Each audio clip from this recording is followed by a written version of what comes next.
저는 결혼한 지 2년도 안 된 여성입니다. 잘난 자기 딸이 사고 친 걸 저보고 수습해달라는 무개념 시어머니와 줏대도 없고 말뿐인 남편과 이혼하게 되었는데요. 제 이야기 한번 들어보실래요? 저는 전문대를 졸업한 후 곧바로 취직해서 1년 조금 넘게 중소기업에서 근무를 했습니다. 그러다 혼자 시장에서 전집을 운영하시던 어머니가 손목을 크게 다치시게 되면서 가게를 접어야 하나 말아야 하나 위기가 찾아왔죠. 사실 할머니 때부터 해오던 가게라 남에게 팔거나 정리하는 건 죽어도 싫다고 어머니는 사람을 써서라도 유지를 하고 싶어 하셨습니다. 그런데 마침 제가 다니던 회사 월급이나 근무 환경이 너무 열악해 이직을 할까 한참 고민 중이었거든요. 하지만 제 조건으로 더 좋은 회사에 입사하는 것도 쉬운 일이 아니고 차라리 이참에 어머니한테 가게 일을 배우면 어떨까 하는 생각이 드는 거예요. 당시 제가 다니던 회사가 벌이도 별로이긴 했지만 비전이나 발전 가능성이 완전 구렸던 터라 결국 저는 큰 결심을 하게 되었고 그렇게 어머니와 함께 가게를 꾸려나가기 시작했어요. 다른 건 몰라도 전집 위치가 시장 안에 있어서 그런지 늘 손님들의 왕래가 많더라고요. 그래서 저는 어머니에게 제안을 했죠.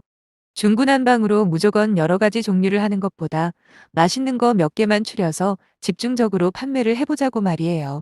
물론 그전에도 어느 정도 수입을 유지하긴 했지만 제 아이디어까지 보태지니 장사가 잘 되기 시작하더군요.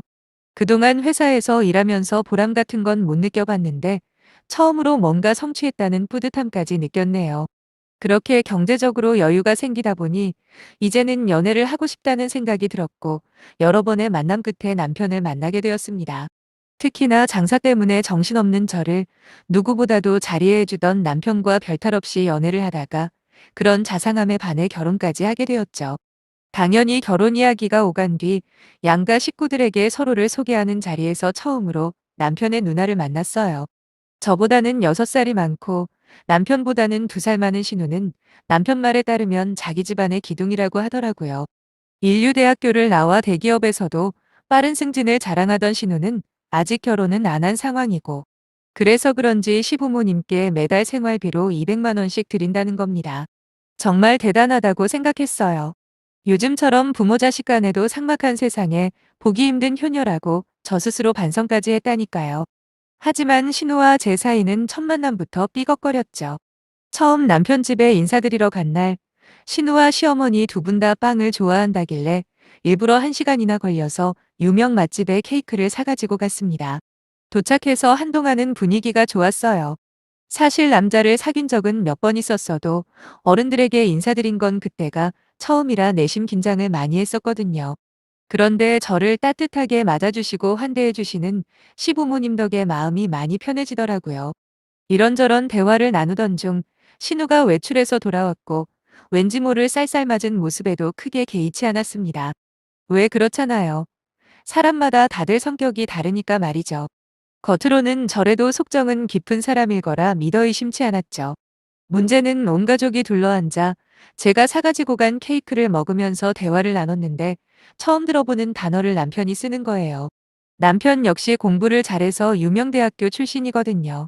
아무튼 평소에도 그런 경우가 종종 있어서 저는 아무렇지 않게 단어의 뜻을 물어봤습니다. 그때 신우이가 대뜸 남편한테 사귀면서 지적으로 수준 차이는 안 나냐고 연애는 몰라도 결혼한 부부 사이에서는 그것도 큰 문제거리라며 일을 크게 만들지 뭐예요? 아마도 재학벌과 현재 하고 있는 직업을 가지고 저를 무시하려는 의도가 눈에 보이더라고요. 이런 상황에서 기분 안 나쁠 사람이 어디 있겠어요. 그래도 한 번은 참았습니다. 솔직히 제가 어디 가도 할 말을 못한다거나 부당한 대우를 그냥 놔두는 성격은 아니거든요. 하지만 툭하면 장사에서 드세다는 말로 시비 거는 인간들을 자주 봐왔던 터라 웬만해서는 승질 죽이려고 하는 편이에요. 거기다 처음 예비시가에 인사를 드리는 자리잖아요. 그래서 좋은 게 좋은 거다 생각하고 참고 넘기려고 했는데 그때는 몰랐죠. 신우이가 그렇게까지 꼴통에 아나무인인 인간일 줄 말이에요. 한 번이면 그냥 그러려니 했는데 제가 별다른 반응을 보이지 않자 자꾸 제 악벌로 시비 거는 걸 멈추지 않는 겁니다. 도저히 안 되겠더군요. 그래서 남편을 노려보며 물어봤습니다. 나랑 사귀면서 그동안 지적 수준 차이 때문에 힘든 적 있냐고요.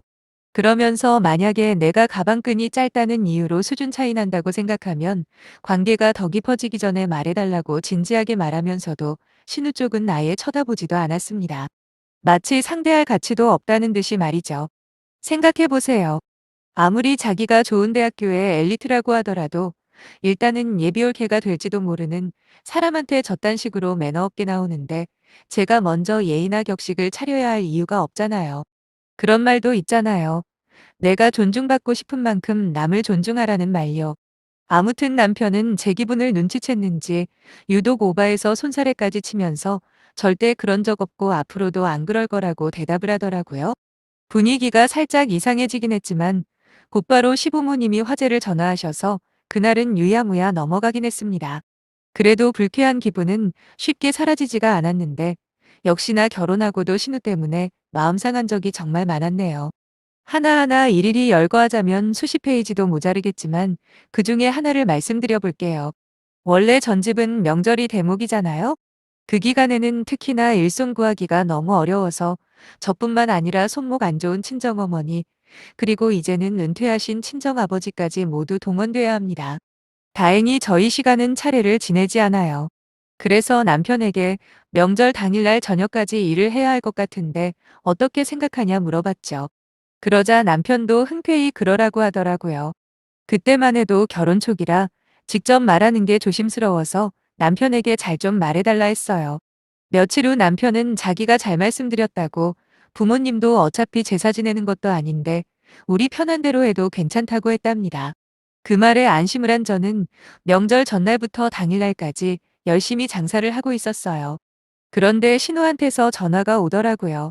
너무 바쁜 나머지 곧바로는 못 받고 한두 시간쯤 지나서 전화를 걸었더니 대뜸 저한테 소리를 지르는 겁니다. 시댁이 웃음냐고 이래서 못 배운 사람들은 꼭 티를 낸다면서 얼마나 화를 내던지 더 황당한 건 시어머니까지 전화를 받으시더니 그래도 천명절인데 장사가 뭐가 중요하냐고 나무라든 말씀을 하시는 거예요. 저로서는 너무 억울하고 화가 났지만 일단은 장사 마무리도 해야 했고 어차피 조금 있으면 시가에 갈 거니까 가서 잘 설명해야겠다 생각해서 죄송하다 말씀드렸어요. 그리고 바로 남편에게 전화해서 이게 무슨 상황이냐고 따졌죠. 남편도 이해가 안 된다면서 분명히 시어머니가 괜찮다고 했다는 겁니다. 그러면서 아무래도 자기 누나 때문인 것 같다고 그러더군요. 마치 어딘가 짚히는 게 있는 말투였어요. 어쨌든 대충 장사를 마치고 시가로 향하는데 마음이 여간 불편한 게 아니더라고요. 시집간 후 맞는 천명절인데 친정부모님하고는 내내 장사만 같이 하면서 정작 밥 한 끼 같이 못 먹고 가는 게 걸려서요. 그렇게 시가에 도착하니 신우는 마치 저를 뚫어버리겠다는 기세로 현관 입구를 노려보고 있더군요. 웃긴 건 말이죠. 그렇게나 저한테 다정하게 대하시던 시부모님 역시 시큰둥한 반응을 보였다는 겁니다. 저는 그래도 준비해간 명절 음식을 하나둘씩 상위에 올려놓기 시작했는데 시누이가 또 지랄을 하는 거예요. 다시고 빠져서 맛도 없을 거 아니냐며 원래 음식은 바로 해서 먹어야 제맛이랍니다. 제사 안 지내는 거 뻔히 아는데 무슨 헛소린가 싶었습니다. 그리고 자기는 손이 없나요, 발이 없나요? 알아서 직접 해먹으면 되는 거 아닙니까? 그래서 저는 그럼 드시지 마시라고 한마디 하고 꺼내놨던 음식들을 다시 담았죠. 그랬더니 또 늦게 온 주제에 이게 뭐 하는 버르장머리냐며 난리를 치더라고요. 참는 것도 한계가 있지.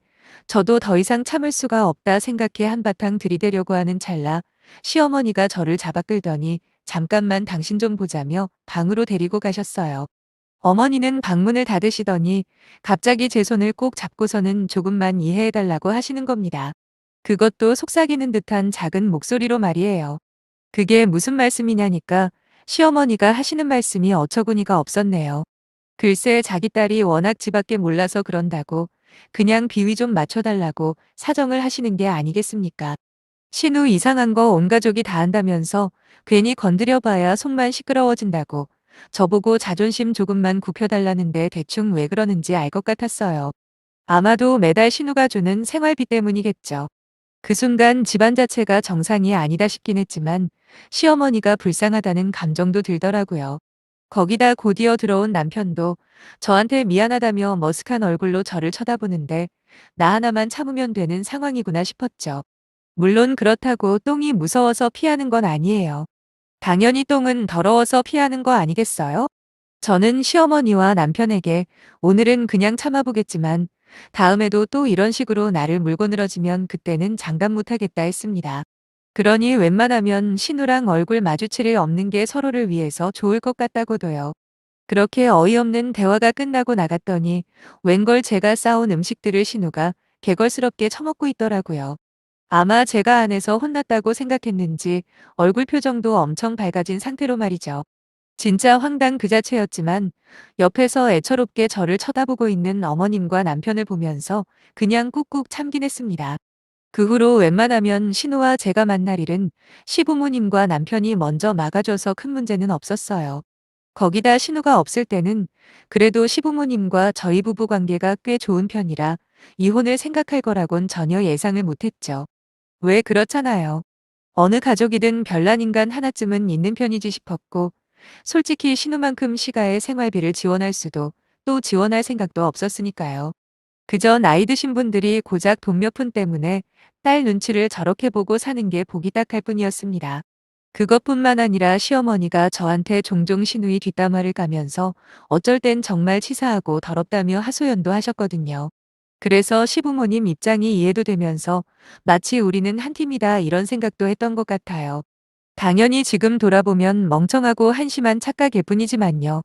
역시나 며느리는 며느리일 뿐이더라고요. 두어 달 전에 있었던 일입니다. 제가 남편과 이혼을 결심하게 된 결정적인 이유이기도 했고요.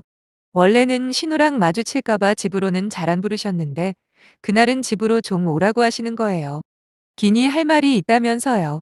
무슨 일인가 싶어 집에 들어서자마자 신우가 오랜만이라면서 저를 반기는 게 아니겠어요?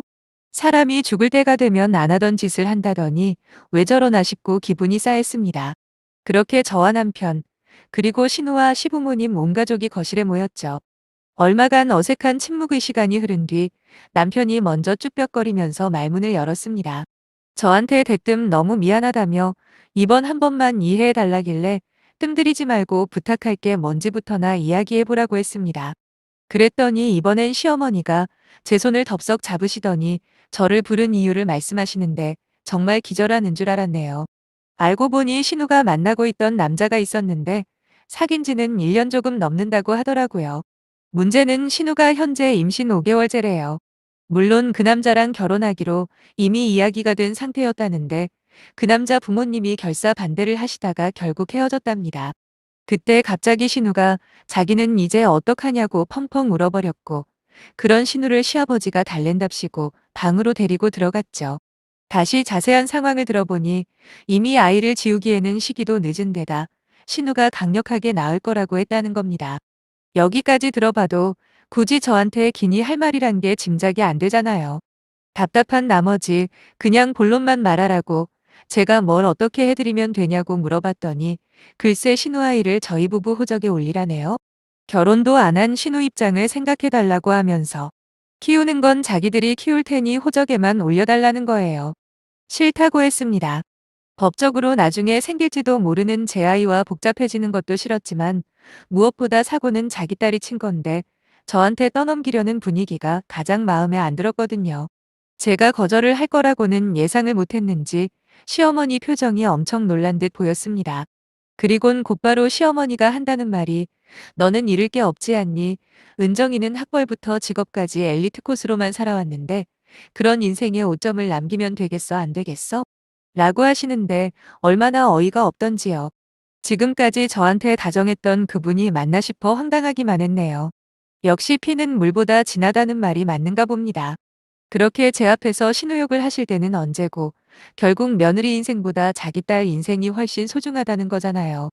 옆에 있던 남편도 처음에 미안하다던 태도는 어디 갔는지 한 가족끼리 허물이 있으면 덮어주고 그럴 수도 있는 거 아니냐. 우리 보고 키우라는 것도 아니고 호적에만 올려달라는 건데 그거 하나 못 해주냐며 소리를 치더라고요. 언제 나왔는지 어느새 신우도 옆에서 저를 노려보며 마치 빚받으러 온 사람처럼 팔짱 끼고 서 있더군요.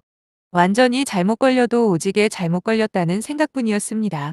전 그 자리에서 일어나서 더는 할 말 없으니 가보겠다 말씀드렸어요. 1분 1초도 그 집에 있기가 싫었거든요.